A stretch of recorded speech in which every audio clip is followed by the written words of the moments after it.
Selamat bergabung kembali dengan mata kuliah TF3202 Fisika Bangunan. Pada segmen kelima dari minggu ke-10 ini, kita akan mempelajari tentang konsep langit buatan. Langit buatan adalah tiruan fisik dari suatu model langit yang dibangun untuk memprediksi kinerja pencahayaan alami siang hari di dalam bangunan atau ruang yang juga dimodelkan yang diletakkan di dalam langit buatan tersebut, serta untuk mendemonstrasikan konsep pencahayaan alami siang hari, khususnya perpindahan fluks atau cahaya dari langit ke dalam ruang.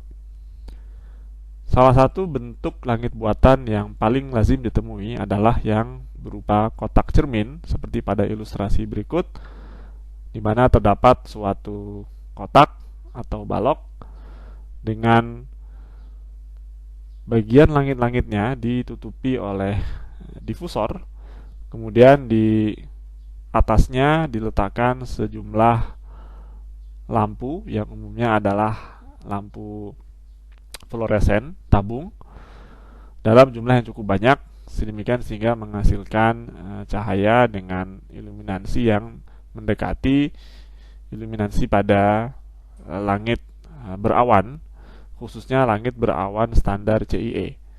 Kemudian pada keempat sisi dinding langit buatan tersebut diletakkan cermin seperti pada ilustrasi berikut untuk menghasilkan efek adanya ruang tak hingga.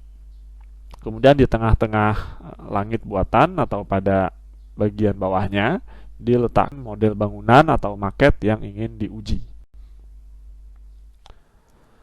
Alternatif dari bentuk langit buatan adalah yang berupa kubah seperti ini, yang dapat menggunakan sejumlah lampu dengan difusor atau reflektor seperti pada ilustrasi berikut, atau yang menggunakan cukup banyak lampu yang masing-masing bisa diatur besarnya, sedemikian sehingga dapat memodelkan model langit yang lebih kompleks seperti pada langit Tregenza atau langit Perez.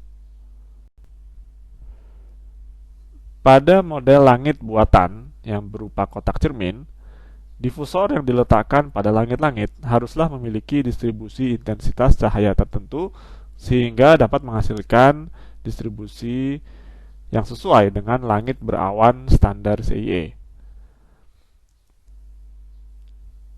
Padahal nilai luminansi dari langit apabila diamati pada suatu sudut elevasi gamma tertentu adalah sebagai berikut berdasarkan definisi dari luminansi. Kemudian nilai luminansi zenit atau 90 derajat dapat diamati sebagai berikut. Sedangkan target dari nilai distribusi L atau luminansi pada sudut gamma adalah sesuai dengan model langit berawan standar CIE sebagai berikut. Dengan demikian, kita dapat memperkirakan besarnya intensitas yang harus dimiliki oleh difusor pada sudut beta dengan konfigurasi berikut ialah sebagai berikut. Sehingga dalam merancang suatu langit buatan kotak cermin, kita perlu mencari difusor dengan karakteristik distribusi intensitas cahaya dari difusor tersebut yang paling mendekati nilai ini. Sedemikian sehingga dihasilkan distribusi yang sesuai dengan targetnya adalah langit berawan standar CIE. Kemudian selain itu kita juga perlu mempertimbangkan adanya sudut elevasi yang diperlukan pada langit buatan kotak cermin untuk mencapai sejumlah N refleksi tertentu.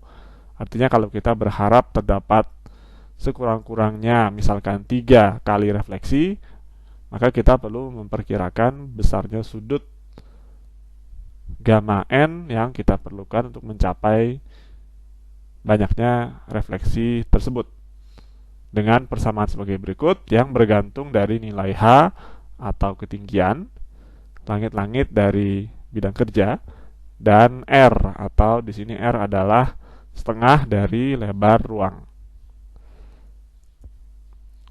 Dengan demikian, kita secara matematis dapat memperkirakan tinggi cermin yang perlu diletakkan di atas zona N refleksi dengan persamaan sebagai berikut yang bergantung dari tinggi langit-langit dari bidang kerja serta banyaknya N refleksi yang kita kehendaki. Selain itu, kita juga mengenal adanya suatu alat yang dapat digunakan untuk mendemonstrasikan kondisi pencahayaan matahari langsung pada suatu lokasi yang kita kenal dengan nama heliodon, yang berupa, dalam bentuk sederhananya adalah berupa meja dengan model bangunan atau maket yang diletakkan di tengah-tengahnya. Kemudian meja itu dikelilingi oleh sejumlah cincin yang dapat dipasangi dengan lampu yang mewakili matahari di sini, di mana lampu tersebut dapat digeser-geser sepanjang cincin tersebut, baik pada posisi yang sama ataupun pada posisi cincin yang berbeda, sehingga mewakili beda waktu dalam 1 tahun dan beda waktu dalam 1 hari, sehingga dapat kita amati pola cahaya yang terbentuk atau pencahayaan langsung yang terbentuk pada model bangunan seperti apa dapat kita amati. Atau dapat pula kita menggunakan model heliodon yang mejanya dapat diputar sehingga bangunannya yang berputar mengikuti arah matahari yang juga dimodelkan dengan suatu lampu sebagai berikut. Alat ini umumnya banyak digunakan untuk mendemonstrasikan, sekali lagi, kondisi pencahayaan matahari langsung pada suatu bangunan yang juga dimakan dalam bentuk maket.